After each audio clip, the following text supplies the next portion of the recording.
This episode is brought to you by our friends at Hover, the easiest way to buy domain names and do more with them. Get 10% off today by visiting hover.com/gadgettv.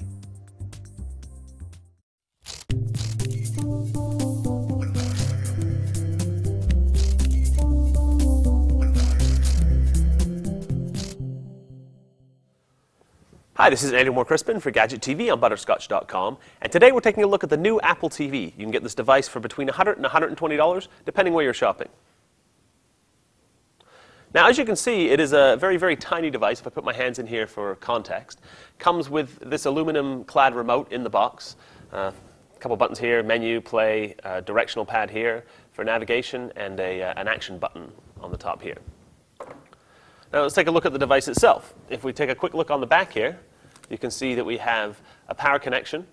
We have an HDMI port here. Right underneath that, we have a USB, a micro B USB port. Not sure what that's going to be used for yet. We have an optical audio connection here and a megabit Ethernet connection.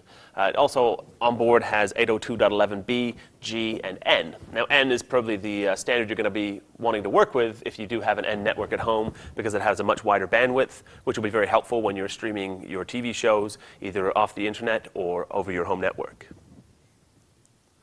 Now, it'll allow you to do 720p high definition, so not full HD there. Effectively, there's no onboard storage. There's actually an 8 gigabyte flash chip inside here, but that's not really user accessible. Our theory is that it's going to be used for buffering, but with that micro B port on the micro B USB port on the back there, maybe hackers will be able to open that up in the not too distant future. Here's hoping. So let's go take a look at the Apple TV interface. Now, when you first boot up your Apple TV, you'll enter into the movies option here. So now you can see we can browse by top movies, by genre. We can search for movies, and we can also see trailers of movies that are currently in theaters. We'll take a quick look at top movies just to get an idea of the interface. So you can see here a lot of current movies. Now, movies are available in standard definition and high definition, 720p high definition specifically. Now, standard definition movies start at $2.99. High definition movies start at $3.99. You get to rent them for 24 hours, and as long as you don't hit play, they basically stay on your machine for up to 30 days. As soon as you hit play, you have 24 hours to watch the movie as many times as you want. Now, you'll see here, several of the movies are not $3.99. This one's actually $8. So basically anything with a bit of hype around it, you might want to wait a couple days before trying to watch that one. But you can see here we have blockbusters, we have romance, we have different genres of movies that we can just kind of scroll through, tap to see a little bit more. We can do a preview. We can choose to just straight up rent it. We can add it to our wish list. We can also see star ratings from the iTunes community, and many movies will actually give you a Rotten Tomatoes rating as well. Now we hit menu on the remote to go back to the previous screen. Now we'll just mention really quickly the search functionality. Now, if you have the remote app on your iPhone, iPad, or iPod Touch, you'll have a much better experience. You can actually use the remote to scroll through the individual letters, but it's much easier if you have the app on your iPhone or iPod. So you can just pull up a movie here. Now, this raises an interesting point. We see on the top right, lost in translation. Now, if you have a Netflix account, which is supported through the Apple TV, you would be advised to check that the movie you want to view is not actually available on Netflix before you pony up the $3.99 minimum to view a movie in HD on your Apple TV. So Lost in Translation, for example, is available on Netflix, as are a few of the other movies that you'll see in here. So anytime we want to go back, we just hit the menu key. Now let's have a quick look at the TV shows interface. Now you can see here we have top TV shows broken down by genre, we have broken down by network, and again we can do a quick search. So we can see here the interface very much like the movies interface, and we'll be seeing a lot more current movies than you'd find on something like Netflix. So we see here TV shows start at 99 cents. In fact, we haven't found anything that costs more than 99 cents. And they're available the day after they actually hit air on traditional television. Now, if we go over to Internet, this is where things start to get a little bit more interesting, in my opinion. So we have access to our Netflix account. So we can see our suggestions here, anything we've recently watched. Don't ask why I was watching Far Cry. We can see different movie genres, TV genres. We can view new arrivals, and again, we can do a quick search.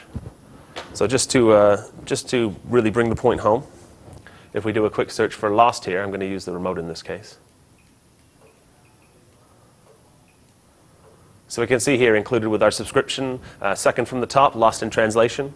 So if we'd have paid for that, we'd probably be a little bit upset right now. Now we can also view YouTube videos. We can download podcasts. We can view our MobileMe photo galleries, our Flickr photo galleries, and we can also listen to internet radio. So you can see here, broken down by genre. Tap a category to enter in and see what stations are available in here. And these will all be streaming straight to your TV. Now, important to note, the sound quality does vary quite a lot with these internet radio stations. Once you find a couple that you like, you'd be well advised to bookmark them. Now we can go over to computers.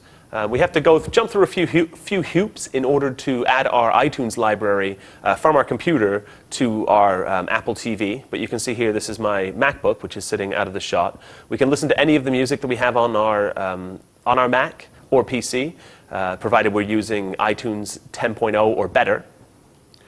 We can view any of our movies. We can view any of our TV shows. We can listen and view our podcasts. If we have iTunes U queues, we can look at those, and we can also see our iPhoto photo galleries. Now, it's important to note, in movies and TV shows and music, like I mentioned, this is anything that you have added to your iTunes library. So as long as it's converted to play within iTunes, you can watch it using this interface here. Finally, we'll take a very quick look at settings, because there's a couple of interesting things in here. We can add our different computers on our network here.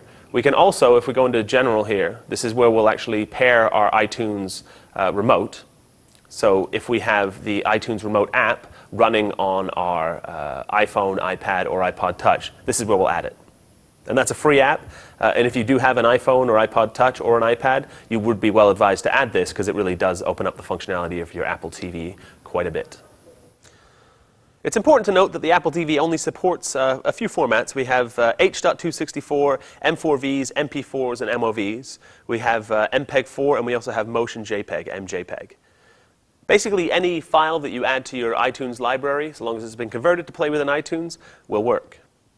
It's got an Apple A4 processor inside, and very, very low on the energy requirement. It's got a 6-watt power supply, and Apple's saying that when it's turned off, it uses less energy than a nightlight.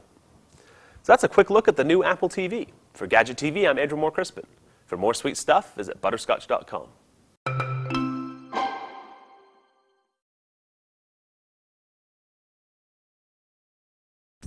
This episode is brought to you by our friends at Hover, the easiest way to buy domain names and do more with them.